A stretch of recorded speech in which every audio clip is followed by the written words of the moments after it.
కంటికి నదరగా ఏది కనపడిందో దాన్ని నీదిగా నువ్వు మనసులో అనుభవించడం అంతే, ఇంకేం కాదు.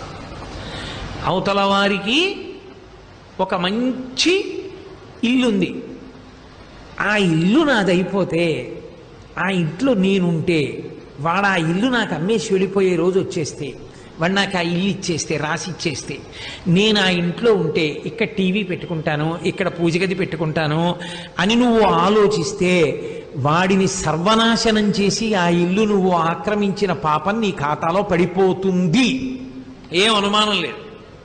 అది మానసిక హింస. ఎందుకని? ఇవాళ ఈ ఆలోచన రేపు ఎవడి కొంపో ముంచి నీ పేరు మీద ఇల్లు రాయించుకోవడానికి ఖచ్చితంగా ప్రణాళిక వస్తుంది. ఒకసారి మనసులో వచ్చిందో అది ఎప్పుడో అమలవుతుంది, అదును చూసి అమలవుతుంది. అసలు అటువంటి ఆలోచన రాకూడదు అంటే మనసుకి చిత్తశుద్ధి అంటారు, సంస్కారం అందాలి. సంస్కారము దేని వలన అందుతుంది? కేవలము శాస్త్రము వలన అందుతుంది. శాస్త్రమును శ్రద్ధతో, శ్రద్ధ అంటే విశ్వాసము, శాస్త్రస్య గురువాక్యస్య సత్యబుద్ధ్యావధారణ, ఇది సాశ్రద్ధా కవితా సిద్ధి యా వస్తూపలభ్యతే అంటారు శంకర భగవత్పాదులు భాష్యం చేస్తూ. శ్రద్ధ అన్న మాట గురించి, గురువు గారి మాట మీద, శాస్త్రం మీద సత్యమన్న విశ్వాసము ఎవడికి ఉంటుందో వాడు శ్రద్ధ కలిగిన వాడు అని గుర్తు. నీవు శ్రద్ధతో శాస్త్రాన్ని పట్టుకుంటే ఎందుకు వచ్చిన పాపం రా నాకు అనుకుంటే నువ్వు మనోహింస చెయ్యవు, మానసిక హింస చెయ్యవు. లేకపోతే ఏమవుతుంది? నీవు లోకంలో ఎవరి గురించి అయినా వాడు సర్వనాశనం అయిపోతే బాగుండు, వాడు ఇలా అయిపోతే బాగుండు అని నువ్వు ఆలోచన చేసిన ఉత్తర క్షణంలో అది మానసికంగా నువ్వు చేసి ఆనందం అనుభవించావు. లేకపోతే నీకు ఆ ఆలోచన ఎందుకు పొటమరించింది అసలు? కాబట్టి నువ్వు చేసినట్లే వేసేస్తారు ఖాతాలో. కాబట్టి మానసికముగా చేసినది అవతల వాడిని ఇబ్బంది పెట్టలేదు కదండి అంటే అది చాలు ఏదో ఒకనాడు చేయడానికి. కాబట్టి మానసిక హింస ఈనాడు చేయకపోయినా ఎప్పుడో చేస్తావు. కాబట్టి మనసుతో చేసుకుంటూ వెళ్ళిపోతూ పైకి నువ్వు ఎంతో మిత్రుడిగా అవతల వారితో మాట్లాడడం కాపట్యము కాదు, చాలా కపటం అది. నువ్వు కడుపులో ఒక ఆలోచన ఉంది నీకు, పైకి వేరొక ఆలోచన ఉంది. వాళ్ళ అబ్బాయి అంత అందంగా ఉండడమా, వాడంత వృద్ధిలోకి రావడమా, ఎలాగైనా వాడిని పాడు చేసేయాలి, వాళ్ళ అబ్బాయిని సర్వనాశనం చెయ్యాలి అని నువ్వు కక్ష కడుపులో పెట్టుకుని ఆయనతో ఎంతో ప్రేమగా మాట్లాడుతున్నావు. ఆయన నమ్మి మా అబ్బాయిని స్కూల్కి తీసుకెళ్ళవయా, మా అబ్బాయికి కాలేజీకి తీసుకెళ్ళవయా, మీ ఇంట్లో ఉంచుకోవయా 4 రోజులు అంటున్నాడు. నీ మనసులో ఉన్న కుళ్ళు ఆయనకి తెలియదు, కానీ నీ మనసులో ఉన్న కుళ్ళు చూసేవాడు వాడు ఉన్నాడా? వాడు అవతల వారి అమాయకత్వానికి ఆయనని రక్షిస్తాడు. నువ్వు చేస్తున్న మానసిక హింసకి ఒకనాడు నిన్ను శిక్షిస్తాడు. కాబట్టి మానసికమైన హింస శాస్త్రం అంగీకరించలేదు. కాయిక హింసలో కొంత భాగాన్ని అంగీకరించింది, తప్పదు కాబట్టి. అది 5 యజ్ఞముల చేత పూర్ణ చేసింది, ప్రాయశ్చిత్తం చేయించింది. వాగ్హింస వీలు లేదని చెప్పింది, పరిణతి కలిగిన కొంతమందికే దాన్ని సాధనంగా తీసుకోవడం. మూడవది మానసిక హింస అసలు ఎవరికీ పనికిరాదు, ఎవ్వరికి ఏ కారణానికి పనికిరాదు. నువ్వు అలా మానసికంగా ఇతరులది అనుభవించేయడం అంటూ మొదలు పెడితే ఇక ఆ అనుభవించేయడం అనేటటువంటి విషయంలో ఏ హద్దు ఉండదు. ఇంతకన్నా నీ చెప్పలేని సభాముఖంగా మీరు ఆలోచించండి. నేను అన్నమాటని ఇప్పుడు అక్కర్లేదు, తీరుబడిగా ఆలోచించండి. ఒకసారి మానసికంగా మీరు ఇతరులకు సంబంధించినవి వాడేసుకోవడం అలవాటు చేసేసుకుంటే మానసికంగా మీరు దేన్నైనా అనుభవించేసేయచ్చు. పైకి చాలా గొప్పవాళ్లే ఉండొచ్చు, లోపలి పాపాలు ఎవరికి తెలియవు, పరమేశ్వరుడికి తెలుసు. ఆయన ఊరుకుంటాడా? పైకి పుణ్యాత్ముడిలా కనపడుతున్నావు, లోపల పుచ్చిపోయి ఉన్నావు. ఎంత హింసతో ఉంది పాపం. దీనికి ఈశ్వరుడు ఏదో ఒకనాడు గుణపాఠం చెప్పడా? ఇది ఊరుకుంటాడా? పైకి కర్మ సక్రమంగా చేస్తున్నానంటే సరిపోతుందా? మనస్సు శుద్ధిగా ఉండక్కర్లేదా? దీని మానసిక హింస ఎవరికీ అంగీకరించలేదు శాస్త్రం. ఏ ఆశ్రమంలో ఉన్నవాడు ఎవరూ చేయడానికి వీల్లేదు. ఇది వాగ్హింస కఠినంగా మాట్లాడి వ్యవస్థ దిద్దడానికి అంగీకరించారు పరిణితి కలిగిన వారికి. మానసిక హింస అసలు ఎవరి విషయంలోనూ శాస్త్రం అంగీకరించాల, కుదరదు. నువ్వు అలా హింస చేయడాన్ని మేము అంగీకరించాం అంటే ఎంత జాగ్రత్తగా అసలు శాస్త్రాలన్నీ ఎప్పుడు మాట్లాడినా మనస్సుని శుద్ధి చేయడం, చిత్తాన్ని శుద్ధిగా ఉంచుకోవడం గురించే అంత పెద్ద పీట వేసి మాట్లాడాయి. కాబట్టి 3 రకములైన హింస. ఇప్పుడు మీరు నన్ను ఒక ప్రశ్న వేస్తారు, నాకు తెలుసు, బాగుందండి, మనం సాధన చేసుకుంటూ వెళ్ళిపోతూ ఉంటాం. ఇప్పుడు ఒక వ్యక్తి అటువంటి హింసా ప్రవృత్తితో ఉన్నవాడు అని మనకి తెలిసింది, అప్పుడు మనం ఎలా ఉండాలి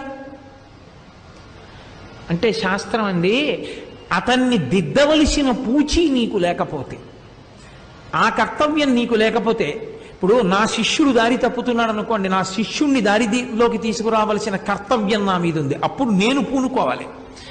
ఒక కొడుకు పాడైతే తండ్రి పూనుకోవాలి, ఒక కూతురు దారి తప్పుతుంటే తల్లి పూనుకోవాలి, ఒక పిల్లవాడు దారి తప్పుతుంటే ఉపాధ్యాయుడు పూనుకోవాలి, రాజ్యంలోని పౌరులు దారి తప్పితే ప్రభువు జోక్యం చేసుకోవాలి. నాకు సంబంధం లేని వ్యక్తి హింసాత్మక ప్రవృత్తితో విశృంఖలత్వంతో ఉంటే నేను ఎలా ఉండాలని అడిగారు. అప్పుడు వాడు అలా ఉండకూడదు కాబట్టి వాడు పాడైపోవాలని నేను అనుకోవచ్చా? అలా అనుకుంటే మానసిక హింస కాకుండా ఉంటుందా అని అడిగారు.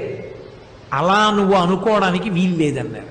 ఎందుకని? మానసిక హింసకి ఎటు నుంచి దారి ఇవ్వాల తలుపులు మూసేశారు. నువ్వు అలా అనుకోకూడదు. మరి నేనేమనుకోవాలి అప్పుడు అంటే, నాకు ఇంకా మనవాళ్ళు లేరు, వస్తారు తొందరలో. మనవాడు కరెంటు పోయింది, ఓ కొవ్వొత్తి పెట్టారు, కొవ్వొత్తి వెలుగుతోంది. వాడికి ఏం తెలుసు? నేనేదో రామాయణం, భారతం, భాగవతం అన్నీ అక్కడ పెట్టుకుని ఏదో చదువుకుంటూ మధ్యలో లేచి ఎక్కడికో వెళ్ళాను, ఎవరో వస్తే. అసలే చీకటిగా ఉంది, కొవ్వొత్తి వెలుగుతోంది.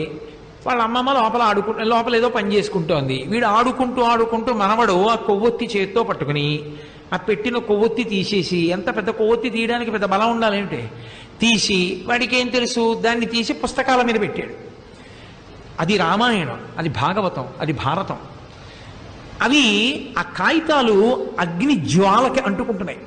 వాళ్ళ అమ్మమ్మ పరిగెత్తుకొచ్చి నీళ్లు పోసి ఆర్పి, ఎంత పని చేసావురా, మీ తాతకి ప్రాణం రావి, వాటి మీద అగ్నిహోత్రం పడేశావు, నీకు బుద్ధి ఉందిరా అంది. ఈలోగా నేను వచ్చాను, ఏమైంది? ఏమంటే వీడు తీసుకెళ్ళి కొవ్వొత్తి దాని మీద పారేశాడండి అంది. రామాయణ, భారత, భాగవతాలు నాకు ప్రాణమైనా దాని మీద నా మనవడు కొవ్వొత్తి పారేస్తే నేను వాడిని కొట్టేస్తానా? కొట్టను. ఏమంటాను? వాడికి ఏం తెలిసే? వాడికి రామాయణం తెలుసా, భారతం తెలుసా, భాగవతం తెలుసా? వాడి చంటివాడు, వాడికి కొవ్వొత్తి ఇంకా నయం, వాడి దాని మీద పడేసాడు. వాడి మీద పడేసుకుని ఉంటే వాడి అందుబాటులో ఉంచకండి. కొవ్వొత్తులవి ఎక్కడ పెడితే అక్కడ పెట్టకండి, కాస్త ఎత్తైన దాని మీద పెట్టండి. అలా ఎందుకు కింద పెట్టారు అంటాను. ఇప్పుడు వాడు పరిణతి లేనివాడు, వాడికి పరిణతి లేని కారణం చేత వాడు అలా చేస్తున్నాడు. అందుకని వాడికి అందకుండా ఉండుగాక.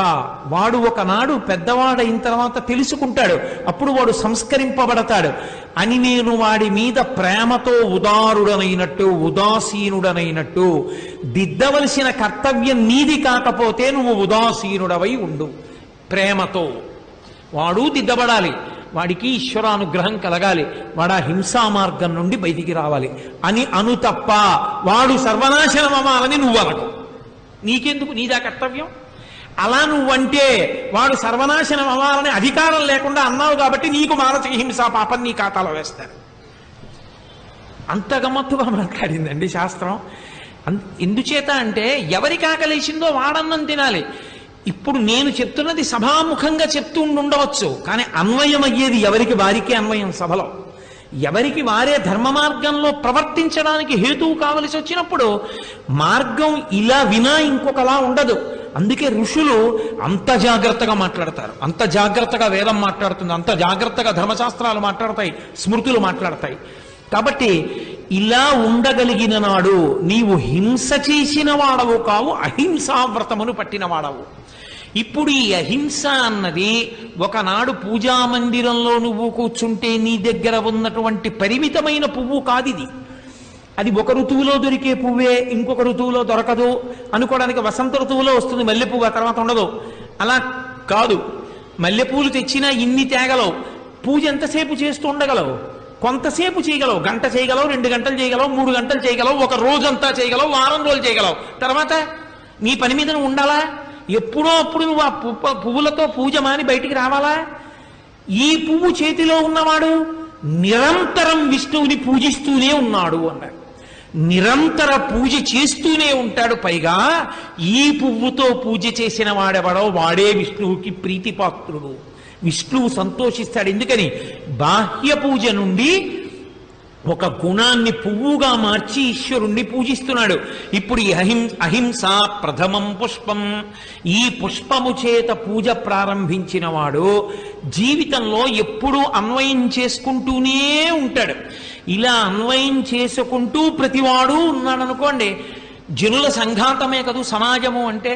అప్పుడు సమాజం అంతా ఎంత ధార్మికమైనటువంటి స్థితిలో పరిఢవిల్లుతుంది, ఎంత శాంతియుతంగా ఉంటుంది, ఎంత సుఖప్రదమై అందరూ శాంతికారకులై అందరూ శాంతిని పొందిన వారై ఉంటారు. అటువంటి స్థితికి హేతు అయింది. కాబట్టి ఈశ్వర పూజ అంటే ఒక విగ్రహానికి చేసిన పూజ కాదు. భాగవతం చేస్తూ పోతన గారు అంటారు, పరహితము చేయునెవ్వడు పరమహితుండగును భూత పంచకమునకున్, పరహితమే పరమధర్మము పరహితునకు ఎదురు లేదు పర్వేందుముఖి. అసలు నిజమైనటువంటి పూజ అంటే పరహితమే. ఇతరుల యొక్క హితము కొరకు అంతటా ఈశ్వరుణ్ణి చూసి శాస్త్రము మీద విశ్వాసముతో నువ్వు అలా ప్రవర్తించగలిగిన నాడు నువ్వు అసలు పూజా మందిరాన్ని విడిచిపెట్టిన క్షణమే లేదు. నువ్వు ఎప్పుడూ పూజామందిరంలోనే ఉన్నావు. ఎప్పుడూ నువ్వు పూజామందిరంలో ఉండి ఈ గుణమనేటటువంటి పువ్వుతో పూజ చేస్తూ ఉంటావు కనుక విష్ణువునకు ప్రీతిపాత్రుడవైనావు. కాదు, మీకు ఇంకొక రహస్యం చెప్పనా? ఈ ఒక్క గుణం ఈశ్వరునిలో చేరిపోవడానికి కారణమైపోతుంది. ఎందుచేత అంటే ఇది శాంతికి కారణమవుతుంది. అహింస ఎక్కడుందో అక్కడ శాంతి. అందుకే మనకి శాస్త్రంలో ఒక మాట ఉంది, దాన్ని అనుషంగిక ప్రయోజనము అంటారు. అనుషంగిక ప్రయోజనము అంటే ప్రధానమైన ప్రయోజనం ఒకటైతే అనుకోకుండా ఓ ప్రయోజనం జరుగుతుంది. ఏదో నేను మా దూడను పట్టుకుందామని పరిగెడుతున్నాను. మా దూడని పట్టుకుందామని పరిగెడితే ఆ దూడ గుళ్ళోకి పరిగెత్తింది. ఆ దూడ గుళ్ళోకి పరిగెడితే ఆ దూడ దేవాలయం చుట్టూ పరిగెత్తింది. నేను దేవాలయం చుట్టూ పరిగెత్తాను. దూడ బయటకు వచ్చింది, నేను బయటకు వచ్చేసాను. దూడని పట్టుకుందామని పరిగెత్తడం నా ప్రధాన ప్రయోజనం. కానీ దూడని పట్టుకుందామని గుడి చుట్టూ పరిగెత్తడంలో ప్రదక్షిణ పుణ్యం అనుషంగిక ప్రయోజనం, అవాంతర ప్రయోజనము అంటారు. అహింస అనేటటువంటి పువ్వుతో పూజ చెయ్యడం ప్రారంభం చెయ్యగా చెయ్యగా చెయ్యగా చిట్ట చివరికి ఏమవుతుందంటే ఇదే తపస్సు కింద మారిపోతుంది. తపస్సు అంటే ఎక్కడో కూర్చోవడం అని కాదు. ప్రతిదీ ఏదైనా సరే శాస్త్రీయముగా ఒక దాన్ని పట్టుకుని దాని మీద నిష్ఠతో నిలబడగలిగితే అదే తపస్సు. శృణ్వం తపః, వినడం తపస్సు. ఎందుకు తపస్సు అయింది అంటే ఎంతో శ్రద్ధాభక్తులతో మీరు ఒక విషయాన్ని దృష్టి కేంద్రీకరించి వింటున్నారు. ఇక ఏ ఇతర విషయం మీద మీ దృష్టి లేదప్పుడు.